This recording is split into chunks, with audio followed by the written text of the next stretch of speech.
नमस्कार साथियों, आज बात करने वाले हैं राजस्थान समसामयिकी यानी कि जो डीआईपीआर और सूजस प्रमाणित होने वाले हैं। टोटल 30 क्वेश्चन की बात करने वाले हैं।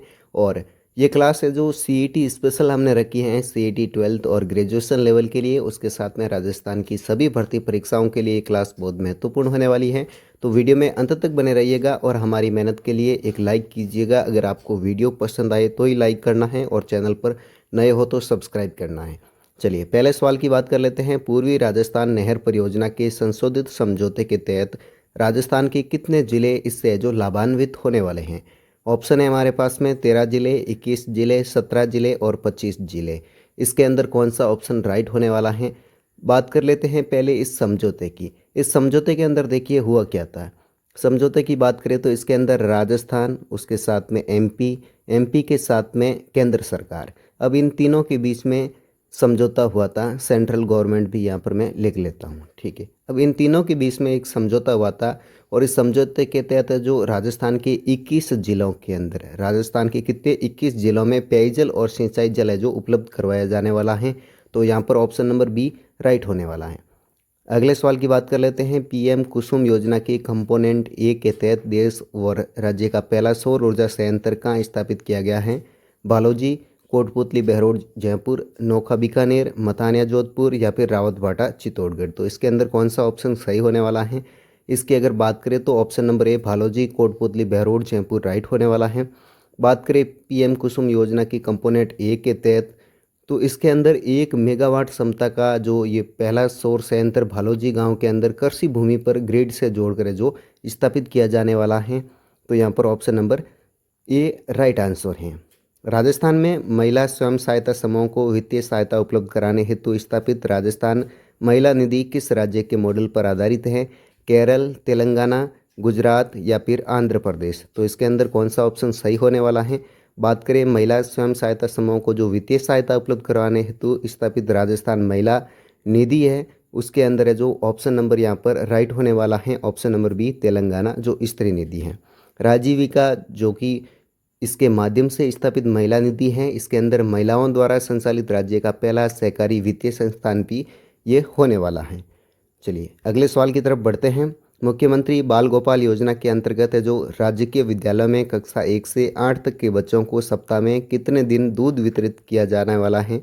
2 दिन, 3 दिन, 6 दिन या फिर 4 दिन। बात कर लेते हैं इसकी मुख्यमंत्री बाल गोपाल योजना की।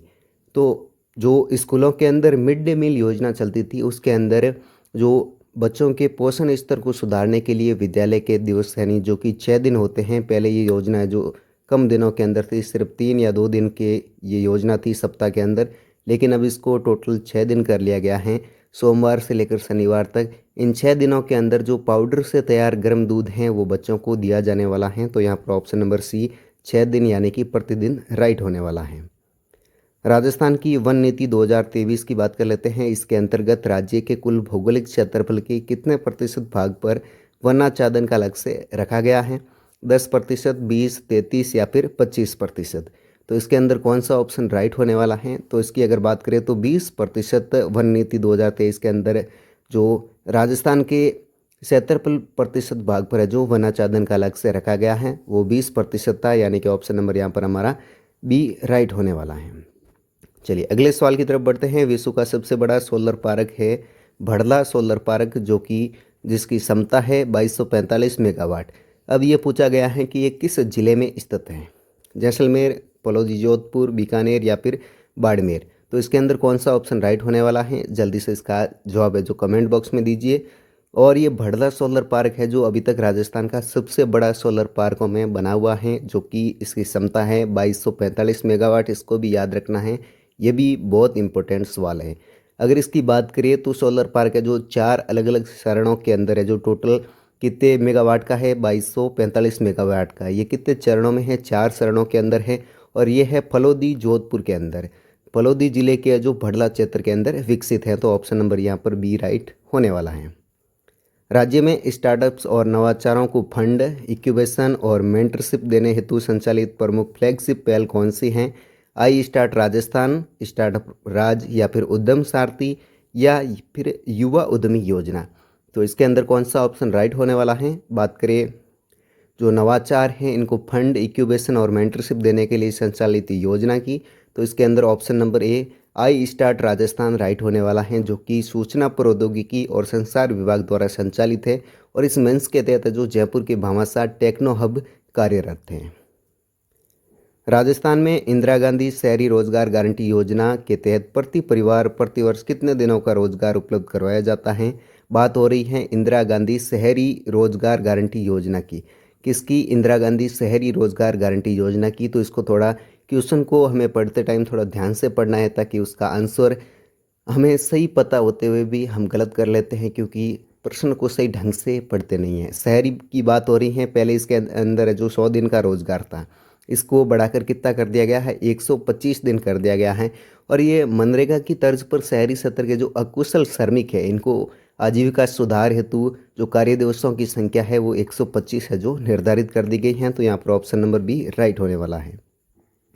उल्कापिंड के टकराने से निर्मित रामगढ़ क्रेटर, जिसे देश का प्रमुख भू विरासत स्थल घोषित किया गया है, किस जिले के अंदर है? झालावाड़, बारां, सवाई माधोपुर या फिर राजसमंद। तो यहाँ पर option number B Baran right होने वाला है। जो भू वैज्ञानिक सर्वेक्षण है GSI, इसके द्वारा मान्यता प्राप्त ये लगभग है जो 16.5 करोड़ वर्ष पूर्व उल्कापिंड प्रभाव से निर्मित क्रेटर हैं, जो कि बारां जिले के अंदर स्थित हैं।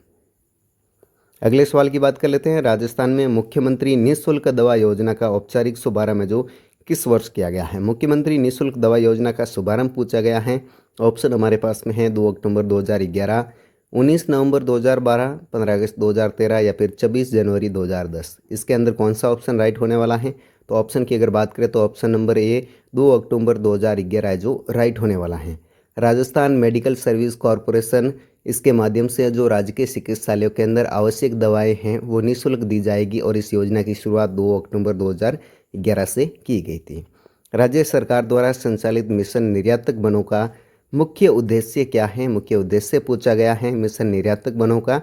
केवल हस्तशिल्प का निर्यात, स्थानीय उद्यमियों को प्रशिक्षण देकर पहली बार निर्यातक बनने हेतु प्रोत्साहित करना, आयात शुल्क कम करना या फिर कृषि उत्पादों पर सब्सिडी देना है।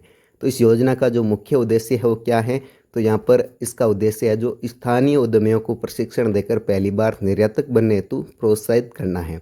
इसके अंदर उद्योग और वाणिज्य विभाग तथा BIP द्वारा संचालित इस मिशन के तहत है जो IEC कोड जारी करने और दस्तावेजीकरण में सहयोग है जो दिया जाता है। राजस्थान साहित्य अकादमी उदयपुर का सर्वोच्च वार्षिक मीरा पुरस्कार किस क्षेत्र में उत्कृष्ट योगदान हेतु प्रदान किया जाता है? लोक साहित्य, हिंदी साहित्य, राजस्थानी भाषा या फिर पत्रकारिता। तो इसके अंदर सही जवाब है जो हिंदी साहित्य होने वाला है। राजस्थानी साहित्य अकादमी जो उदयपुर है, इसके द्वारा हिंदी साहित्य के संवर्धन हेतु ये राज्य का सर्वोच्च साहित्यिक सम्मान है जो दिया जाता है। राजस्थान कृषि प्रसंस्करण, कृषि व्यवसाय और कृषि निर्यात प्रोत्साहन नीति किस वर्ष लागू की गई है? 2018, 2019, 2021 या फिर 2022। तो यहाँ पर सही जवाब होने वाला है ऑप्शन नंबर बी 2019 राइट होने वाला है। और इस नीति की अगर बात की जाए तो इस नीति के तहत किसानों और कृषि उद्यमियों को फूड प्रोसेसिंग यूनिट लगाने पर 50% से लेकर जो 75% कैपिटल सब्सिडी यहाँ पर दी जाती है इस योजना के अंदर। तो ये भी आपको साथ में ध्यान रखना है। राजस्थान में न्यूनतम सामाजिक सुरक्षा पेंशन के तहत पात्र लाभार्थियों को वर्तमान में न्यूनतम कितनी मासिक पेंशन दी जा रही है? न्यूनतम पेंशन आपसे पूछा गया है। ऑप्शन है 750, 1150, 1500 या फिर 2000। तो इसके अंदर न्यूनतम पेंशन के मामले में कौन सा ऑप्शन राइट होने वाला है? न्यूनतम पेंशन की अगर बात करें तो 1150 है, जो न्यूनतम आय गारंटी कानून के तहत जो पेंशन राशि है इसमें प्रतिवर्ष की जो 15% की वृद्धि की है, और वो जो जुलाई और जनवरी माह में इसके अंदर जो वृद्धि होती है इसका प्रावधान के अंतर्गत है जो न्यूनतम पेंशन राशि है वो 1150 रुपये की गई है। तो यहाँ पर ऑप्शन नंबर बी राइट होने वाला है। अगले सवाल की तरफ बढ़ते हैं। धौलपुर और भरतपुर जिलों के अंदर चंबल नदी के अधिशेष जल से जो पेयजल और सिंचाई सुविधा हेतु स्वीकृत परियोजना कौन सी है? बिसलपुर प्रोजेक्ट, कालीतीर लिफ्ट परियोजना, परवन वृहद परियोजना या फिर इसरदा बांध परियोजना। तो इसके अंदर बात की जाए जो चंबल नदी के अधिशेष जल है इससे पेयजल और सिंचाई जो सुविधा है इसके लिए स्वीकृत परियोजना का नाम है कालीतीर लिफ्ट परियोजना, यानी कि ऑप्शन नंबर बी यहाँ पर हमारा राइट आंसर है। राजस्थान राज्य जैव विविधता बोर्ड की स्थापना जैव विविधता अधिनियम 2002 के तहत किस वर्ष की गई है? 2006, 2010, 2014 या फिर 2018? तो इसके अंदर सही ऑप्शन होने वाला है 2010। बोर्ड इसका जो मुख्यालय है वो जयपुर के अंदर है। कहाँ पर है? जयपुर के अंदर है। और जो राज्य के अंदर स्थानीय जैव संसाधन हैं इनके संरक्षण और लोक जैव विविधता पंजिकाओं का संधारण करता है। तो यहाँ पर ऑप्शन नंबर बी 2010 राइट होने वाला है। अगले सवाल की तरफ बढ़ते हैं। राजस्थान सहकार गोपाल क्रेडिट कार्ड योजना के तहत जो दुग्ध उत्पादक हैं किसान, उनको कितनी राशि तक का ब्याज है जो मुक्त अल्पकालीन ऋण दिया जाता है? 50,000, 1 लाख, 2 लाख या फिर 3 लाख? तो इसके अंदर सही जवाब होने वाला है 1 लाख, यानी कि ऑप्शन नंबर बी। और जो प्राथमिक दुग्ध सहकारी समिति है इनके सदस्य जो पशुपालक हैं, इनको पशुओं के लिए जो शेड होता है उस शेड के निर्माण और उपकरण की खरीद पर है जो 1 लाख तक का ब्याज मुक्त ऋण मिलता है। अगले सवाल की तरफ बढ़ते हैं। आपातकालीन स्थितियों जैसे कि पुलिस, एम्बुलेंस और दमकल, इसके अंदर नागरिकों को एकीकृत सहायता उपलब्ध करवाने हेतु राजस्थान में कौन सा एकल इमरजेंसी नंबर संचालित हैं? 100, 112, 108 या फिर 101? तो इसके अंदर सही जवाब होने वाला है 112। जो डायल 112 नंबर है जिसके अंदर इमरजेंसी रिस्पांस सपोर्ट सिस्टम, जिसको हम शॉर्ट के अंदर ERSS बोलते हैं, इसके माध्यम से अभय कमांड सेंटर से GPS युक्त वाहन है जो त्वरित भेजे जाते हैं। तो यहाँ पर कौन सा ऑप्शन राइट होने वाला है? ऑप्शन नंबर बी 112 राइट होने वाला है। राजस्थान में भारत सरकार द्वारा मान्यता प्राप्त जो 2 अंतर्राष्ट्रीय रामसर आदरभूमि स्थल हैं वो कौन से हैं? केवलादेव राष्ट्रीय उद्यान और सांबर झील, जैसमंद झील और पिछोला झील, या फिर सिलीसेट झील और नक्की झील, या फिर फतेह सागर और नक्की झील? तो इसके अंदर कौन सा ऑप्शन राइट होने वाला है? तो ऑप्शन की अगर बात करें तो ऑप्शन नंबर ए केवलादेव राष्ट्रीय उद्यान और सांबर झील राइट होने वाला है। केवलादेव की अगर बात करें तो 1981 और सांबर सॉल्ट लेक की बात करें तो 1990 राजस्थान के जो 2 आधिकारिक रामसर साइट हैं इनके रूप में जो सूचीबद्ध किए गए हैं। तो ये डेट भी आपको साथ में याद रखनी है। राज्य के सकल राज्य मूल्यवर्धन में कृषि और संबंध क्षेत्र का योगदान स्तर मूल्यों पर लगभग कितना प्रतिशत रहता है? 15 से 18%, 24 से 28%, 40 से 45% या फिर 35 से 38%? तो इसके अंदर अगर बात की जाए टोटल की तो 26 से लेकर जो 28% के बीच में इनके अंदर जो योगदान स्तर मूल्य हैं इन पर जो इतना प्रतिशत रहता है, कितना? 26 से लेकर 28%। और राजस्थान की जो अर्थव्यवस्था है इसके में कृषि क्षेत्र हो गया, जिसके अंदर फसलें हो गई, पशुधन है, वानिकी और मत्स्य हो गया, इनका योगदान है लगभग वो 27% के आसपास में बना हुआ है। तो इसके यहाँ पर टोटल 26 से लेकर 28% के बीच में ये ऑप्शन राइट होने वाला है। भारत में कुल बाजरा उत्पादन में राजस्थान का देश भर में कौन सा स्थान है? तो आप सभी को पता है, इसका जवाब मुझे देने की ज़रूरत नहीं है, ऑप्शन आपके सामने हैं। और राजस्थान देश के जो कुल बाजरा उत्पादन का 40% से अधिक हिस्सा उत्पादित करे जो भारत के अंदर कौन से स्थान पर बना हुआ है, उसका जवाब आपको कमेंट बॉक्स में देना है। जो जितना जल्दी कमेंट बॉक्स में जवाब देगा उसका कमेंट पिन कर दिया जाएगा। तो जल्दी से इसका जवाब आपको कमेंट बॉक्स में देना है।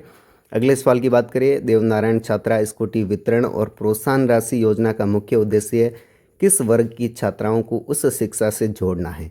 केवल सामान्य वर्ग या फिर अति पिछड़ा वर्ग, जिसके अंदर MBC, गुर्जर, रायका, रेबारी, गाड़िया, लोहार आदि आते हैं, केवल अनुसूचित जनजाति या फिर अल्पसंख्यक वर्ग? तो बात करें देवनारायण छात्रा स्कूटी वितरण और प्रोत्साहन योजना की, तो इसके अंदर जो अति पिछड़ा वर्ग हैं ऑप्शन नंबर बी, जिसके अंदर ये सारी जातियाँ आती हैं, इनको जोड़ने का या फिर छात्राओं, इनकी जो वर्ग की छात्राएं हैं उनको उच्च शिक्षा से जोड़ने का लक्ष्य रखा गया है। और ये योजना उच्च शिक्षा विभाग द्वारा जो MBC वर्ग की मेधावी छात्राएं हैं जो ड्रॉप आउट ले लेती हैं यानी कि स्कूल छोड़ देती हैं, उन ड्रॉप आउट को रोकने के लिए ये योजना जो चलाई गई हैं। राज्य में निवेश को आकर्षित करने के लिए लागू राजस्थान निवेश प्रोत्साहन योजना की प्रभावी अवधि क्या है? 2022 से 2025, 2022 से 27 या फिर 2022 से 30 या 2020 से लेकर 2025? तो इसके अंदर कौन सा ऑप्शन राइट होने वाला है? ऑप्शन की बात करें तो 2022 से लेकर 2027 राइट होने वाला है। रिप्स की बात करें तो रिप्स 2022 इस योजना के तहत विनिर्माण और सेवा क्षेत्र के उद्योगों को स्टैंप ड्यूटी है, बिजली शुल्क और मंडी शुल्क के अंदर है जो 100% की छूट दी जाती है। तो यहाँ पर ऑप्शन नंबर बी राइट होने वाला है। मुख्यमंत्री कन्यादान या फिर हथलेवा योजना, इसके अंतर्गत BPL परिवारों की 18 वर्ष या अधिक आयु की स्नातक पास कन्या के विवाह पर अधिकतम कितनी आर्थिक सहायता दी जाती है? इसके अंदर ऑप्शन की बात करें 31, 51 या फिर 41 या 21,000। तो यहाँ पर राइट आंसर होने वाला है 51,000। अब इसकी थोड़ी डिटेल्स से बात कर लेते हैं। जो मुख्यमंत्री कन्यादान या हथलेवा योजना है, इसके अंदर जो मूल सहायता दी जाती है वो कितनी दी जाती है? 31,000 रुपये की मूल सहायता दी जाती है। अब इसके अतिरिक्त 10वीं पास होने पर जो 10,000 रुपये की और अतिरिक्त सहायता इसके अंदर मिलती है, और स्नातक यानी कि बीए या बीएससी कंप्लीट होने पर 20,000 रुपये की और अतिरिक्त सहायता इसके अंदर प्रोत्साहन के रूप में मिलती है। राजस्थान में सौर ऊर्जा आधारित खारे पानी को मीठा करने वाला सोलर डिसैलिनेशन प्लांट पायलट स्तर पर कहाँ लगाया गया है? ऑप्शन हमारे सामने हैं भाली जालोर, लोन करणसर बीकानेर, पोखरण जैसलमेर या फिर पचपदरा बालोतरा। तो इसके अंदर ऑप्शन नंबर ए भाली जालोर राइट होने वाला है। बात करें इसकी सोलर डिसैलिनेशन प्लांट की, तो पेयजल संकट वाले खारे पानी के क्षेत्रों में सौर ऊर्जा चालित जो आरओ डिसैलिनेशन तकनीक है, इनका परीक्षण भाली के अंदर किया गया है। तो option A Bhali Jalore right होने वाला है। राजस्थान राज्य खेल परिषद का मुख्यालय कहाँ पर स्थित है? Umed stadium Jodhpur, Sawai Mansingh stadium Jaipur, Maharana Bhupal stadium Udaipur या फिर बरकतुल्ला खान स्टेडियम जोधपुर। तो इसके अगर बात की जाए तो सवाई मानसिंह स्टेडियम के अंदर है जो राजस्थान राज्य खेल परिषद का मुख्यालय है, जो कि जयपुर के अंदर है। राज्य खेल परिषद राजस्थान के अंदर जो खेल प्रतिभाएं हैं, इनकी खोज, कोचिंग और राज्य स्तरीय खेल आयोजनों की सर्वोच्च संस्था है। तो ऑप्शन नंबर बी यहाँ पर राइट आंसर है। राजस्थान राज्य प्रदूषण नियंत्रण बोर्ड द्वारा ई कचरे के वैज्ञानिक निस्तारण हेतु संचालित विशेष अभियान कौन सा है? ई वेस्ट क्लीन मिशन है, ई वेस्ट क्लॉक अभियान है या फिर निर्मल राजस्थान है या हरित धारा है?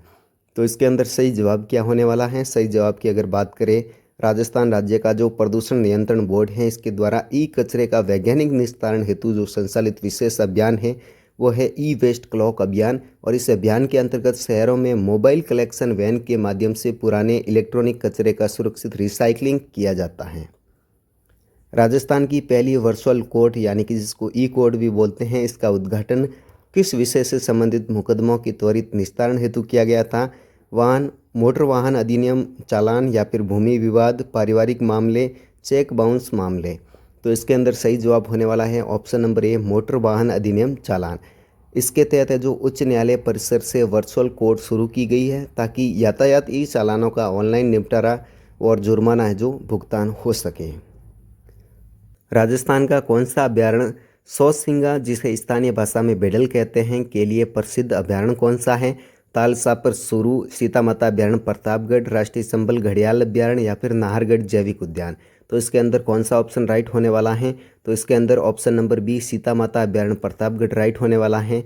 और सीता माता अभ्यारण्य प्रतापगढ़ की बात की जाए तो सीता माता अभ्यारण्य आप सभी को पता है ये किसके लिए प्रसिद्ध है? उड़न गिलहरी के साथ साथ है जो अब दुर्लभ सौसिंगा यानी कि ये एंटीलोप प्रजाति है, इसके लिए भी प्रमुख वास स्थल हैं। तो यहाँ पर ऑप्शन नंबर बी सीता माता अभ्यारण्य राइट आंसर है। आज के अंतिम सवाल की तरफ बढ़ते हैं, और उससे पहले अगर अभी तक आपने इस वीडियो को देखा है तो इस वीडियो के लिए लाइक कीजिए, चैनल पर नए हो तो सब्सक्राइब कर लीजिए, ताकि आपको यहाँ पर Rajasthan current affair, Rajasthan GK, art and culture, इनकी अलग अलग क्लासें मैंने सीईटी के लिए डेली डालना शुरू की हैं, ताकि आप उनको देख सके और अपनी तैयारी को और मजबूत कर सके। तो इसके लिए लाइक कर लीजिए, चैनल पर नए हो तो सब्सक्राइब कर लीजिए। राजस्थान नवीकरणीय ऊर्जा निगम लिमिटेड किन दो पूर्ववर्ती संस्थाओं के विलय से 2002 में अस्तित्व में आया है? रेडा और आरएसपीसीएल या फिर आरवीयूएनएल और आरवीपीएनएल या फिर आरएफसी एवं रिको या फिर आरएसएमएमएल एवं डीएमजी। ये शॉर्ट फॉर्म में लिखी गई हैं। अगर इनकी डिटेल्स से बात करें तो सही जवाब हम देखते हैं। पहले राजस्थान नवीकरणीय ऊर्जा निगम लिमिटेड की बात हो रही है। इनके अंदर जो दो पूर्ववर्ती संस्थाएं हैं, इनके विलय से 2002 में ये अस्तित्व में आया है। तो ये संस्थाएं हैं रेडा और आरएसपीसीएल। बात करें रेडा की, तो रेडा को राजस्थान ऊर्जा विकास एजेंसी, इसका शॉर्ट नाम है रेडा।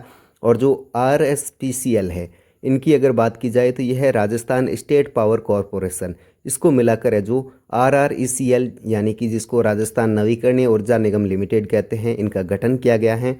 तो चलिए साथियों, आज के इस वीडियो में बस इतना ही। मिलते हैं अगले आने वाले और वीडियोज़ में। तब तक के लिए जय हिंद, नमस्कार।